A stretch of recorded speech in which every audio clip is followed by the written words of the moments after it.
नमस्कार मंडळी. अवधूत चिंतन श्री गुरुदेव दत्त श्री स्वामी समर्थ महाराज की जय. सध्या अधिक महिना सुरू असून 15 जूनला हा अधिक महिना संपणार आहे.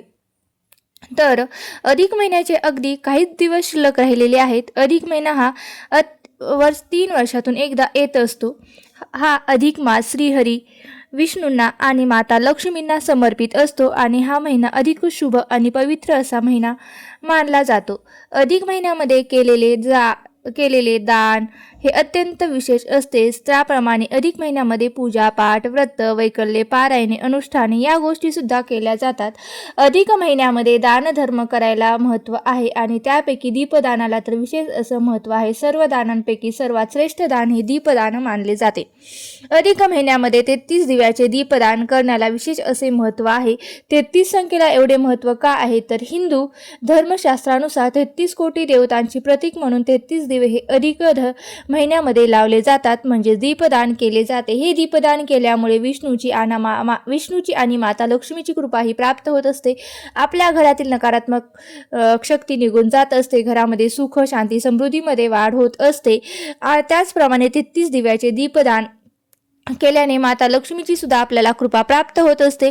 आपल्या घरामध्ये बरकत येत असते. आर्थिक अडचणी कमी होण्यास मदत होत असते. तसेच आपल्याला पुण्याची प्राप्ती होते. कुटुंबातील मतभेद हे नष्ट होतात आणि कुटुंबातील नातेसंबंध हे घट होतात. आणि 33 दिव्याचे दान जे आहे ते कशा प्रकारे करायचे आहे, जर अजूनही 33 दिव्याचे दान केलेले नसेल तर अधिक महिना संपण्या अगोदर आपल्याला हे 33 दिव्याचे दीपदान करायचं आहे. यामध्ये दिवे आपल्याला कोणते घ्यायचे आहे, दिव्यामध्ये तेलाचा की तुपाचा वापर करायचा आहे तर याची संपूर्ण माहिती आपण या व्हिडिओमध्ये पाहणार आहोत.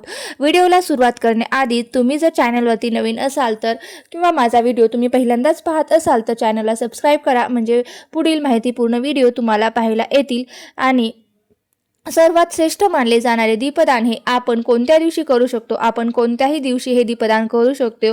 ज्या दिवशी आपल्याला दीपदान करायचं आहे त्या दिवशी आपल्याला सकाळी लवकर उठायचं आहे. त्यानंतर आपल्याला स्नान करायचं आहे, स्वच्छ असे कपडे घालायचे आहेत आणि माता लक्ष्मी आणि श्रीहरी विष्णूंची विधिवत पूजा करायची आहे. त्यानंतर आपल्याला दीपदान करायचे आहे. आता आपण हे दीपदान सकाळी करू शकतो किंवा संध्याकाळी सुद्धा करू शकतो. संध्याकाळी 3 सांजेच्या वेळेला सुद्धा दीपदान करणं हे अत्यंत शुभ आणि पवित्र मानलं जातं. आपल्याला जर संध्याकाळच्या वेळेला दीपदान करायला जमत नसेल तर सकाळी तुम्ही हे दीपदान केलं तरीही चालेल. दीपदानासाठी कुठलीही वेळ ही शुभ आहे. आपल्याला आता यासाठी आपल्याला 33 दिवे घ्यायचे आहेत. हे 33 दिवे जे आहेत आपण ते धातूचे घेऊ शकतो किंवा मातीचेही घेऊ शकतो किंवा कणकेचे सुद्धा आपण दिवे हे बनवू शकतो. यामध्ये आपण फुलवातीचा वापर सुद्धा करू शकतो आणि जे रेडीमेड तुपाचे दिवे आपल्याला मिळतात तर ते सुद्धा आपण घेऊ शकतो. आणि प्रत्येक कणकेच्या दिव्यामध्ये दिवे हे ठेवून प्रज्वलित करून सुद्धा ते दीपदान करू शकतो. आपल्याला जर हे शक्य असेल तर ते आपण घ्यायचे आहेत. आणि धातूचे किंवा मातीचे किंवा कणकेचे जर घ्यायचे असेल तर आपल्याला शक्य असेल तर तुपाचा वापर करायचा आहे. शक्य नसेल तर आपण तेलाचाही वापर करू शकतो. आता दीपदान जे आहे ते आपण कोणत्या ठिकाणी करू शकतो आणि कशा प्रकारे करायचं आहे तर ते सुद्धा आपण पाहणार आहोत. आपण आपल्या देवघरासमोर 33 दिव्याचे दीपदान हे करू शकतो किंवा तुळशीजवळ सुद्धा करू शकतो. नदीमध्ये सुद्धा हे दीपदान करू शकतो. त्याचप्रमाणे आपण एखाद्या मंदिरामध्ये सुद्धा हे दीपदान करू शकतो. ज्यावेळेला आपण दीपदान करायचं आहे तर सर्वप्रथम आपल्याला एक तुपाचा दिवा जो आहे तो लावायचा आहे. म्हणजेच आपण देवघरामध्ये जर हे दीपदान करणार असू तर आपल्या देवघरामध्ये जो दिवा असतो तो अगोदर आपल्याला प्रज्वलित करून घ्यायचा आहे आणि तुळशीजवळ सुद्धा आपल्याला तो दिवा प्रज्वलित करून घ्यायचा आहे. जर आपण तुळशीसमोर दीपदान करणार असेल किंवा मंदिरामध्ये सुद्धा आपण दीपदान करणार असेल तर त्या ठिकाणी सुद्धा आपल्याला जो दिवा आहे तर तो एक प्रज्वलित करून घ्यायचा आहे. आता त्यानंतर मंदिरामध्ये जी ज्योत आहे तर तिची आपल्याला पूजा करायची आहे. त्यानंतर आपण जर देवघरासमोर हे दीपदान करणार असून तर आपल्या देवघरामध्ये श्रीहरी विष्णू आणि माता लक्ष्मी आहे तर त्यांची आपल्याला पूजा करायची आहे. म्हणजेच आपल्याला त्यांना गंध, पुष्प, हार अर्पण करायचा आहे. यानंतर आपल्याला 33 दिवे जे आहेत ते प्रज्वलित करायचे आहेत. आता हे प्रज्वलित करत असताना आपल्याला एका ताटामध्ये 33 दिवे ठेवायचे आहेत.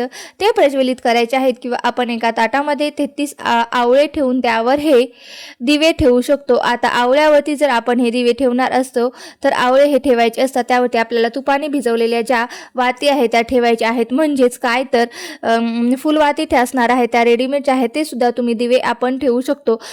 33 आवळ्यावरती ठेवायचे आहेत किंवा आपण नाण्यावर सुद्धा हे दीपदान करू शकतो. एका ताटामध्ये 33 20 नाणे ठेवायचे आणि त्यावरती हे तुपाचे रेडीमेड दिवे जे आहे ते सुद्धा तुम्ही ठेवू शकतात. आपल्याला जर आवळ्यावर नाण्यावर किंवा दीपदान करायचं असेल तर तुम्ही डायरेक्ट ताटामध्ये 33 दिवे ठेवायचे आहे, ते प्रज्वलित करायचे आहेत. अशा प्रकारे आपल्याला हे देवघरासमोर दीपदान करायचं आहे. अशा प्रकारे आपण तुळशीसमोर सुद्धा हे दीपदान 33 दिव्याचे दीपदान हे करू शकतो. एखाद्या मंदिरामध्ये सुद्धा अशा प्रकारे आपण दीपदान करू शकतो. आता आपल्याजवळ एखादं मंदिर देवीचं असेल किंवा महादेवाचं असेल किंवा कोणत्याही देवाचं देवतेचं मंदिर असेल तर देवी देवतांचं त्या मंदिरामध्ये जाऊन आपण हे दीपदान करू शकतो.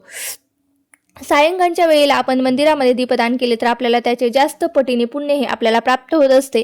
तसेच आपण नदीमध्ये सुद्धा हे दीपदान करू शकतो. आता नदीमध्ये दीपदान करत असताना आपल्याला एकच केळीचं पान घ्यायचं आहे आणि पत्रावळी घ्यायची आहे. त्यावरती आपल्याला 33 दिवे ठेवायचे आहे, ते प्रज्वलित करायचे आहे. त्या अगोदर आपल्याला नदीला हळद, कुंकू, अक्षता, फुलं अर्पण करायची आहेत. नदीची पूजा करायची आहे. जे 33 दिवे आहेत ते आपल्या नदीमध्ये प्रवाहित करायचे आहेत. आता जेणेकरून ते पाण्यावरती तरंगतील म्हणून आपल्याला केळीचं पान किंवा पत्रावळी जी आहे ती घ्यायची आहे. अशा प्रकारे आपल्याला 33 दिव्याचं दीपदान या अधिक मासामध्ये खूप महत्त्वाचं आहे. म्हणून या अधिक महिन्यामध्ये हे 33 दिव्याचे दीपदान हे नक्की करा. आणि त्यामुळे आपण नक्कीच अजूनही जर दीपदान केलं नसेल तर, जर तुम्ही अजूनही धोंड्याच्या महिन्यात दीपदान केलं नसेल तर ह्या 33 दिव्याचं जे दीपदान आहे ते तुम्ही नक्की करा. ते नक्की करा. त्यामुळे आपल्याला खूप फायदा मिळतो. नदीची आपण ओटी जी आहे ती सुद्धा या महिन्यात भरत असतो. ती कशी भरायची आहे त्याचा ऑलरेडी मी व्हिडिओ अपलोड केलेला आहे. अशा प्रकारे तुम्ही गाईलाही वाण देऊ शकतात किंवा नदीलाही वाण देऊ शकतात. याचा सुद्धा मी व्हिडिओ अपलोड केलेला आहे, तो सुद्धा तुम्ही पाहू शकतो. अशा प्रकारे जर अधिक महिन्याचे काही दिवस शिल्लक राहिलेले आहेत, जर तुम्ही 33 दिव्याचे दीपदान केले नसेल तर नक्कीच एकदा करून बघा. घरामध्ये सुख, शांती, समृद्धी वाढेल. आणि दिवे कशाचे असावेत हे सुद्धा मी तुम्हाला डिटेलमध्ये सांगितले आहे. आणि दिव्यामध्ये तेल घालावे की तूप घालावे हे सुद्धा मी सांगितलेले आहे. परत हा महिना फक्त 3 वर्षांनीच येतो, त्यामुळे नक्की या महिन्याचा लाभ करून घ्या. आणि व्हिडिओ कसा वाटला नक्की मला कमेंट बॉक्समध्ये सांगा. व्हिडिओ जर आवडला असेल किंवा माहिती जर आवडली असेल तर नक्की मला कमेंट बॉक्समध्ये सांगा. ओम नमो भगवते वासुदेवाय नमः लिहायला सुद्धा कमेंट बॉक्समध्ये विसरू नका. ओम नमो भगवते वासुदेवाय नमः. धन्यवाद.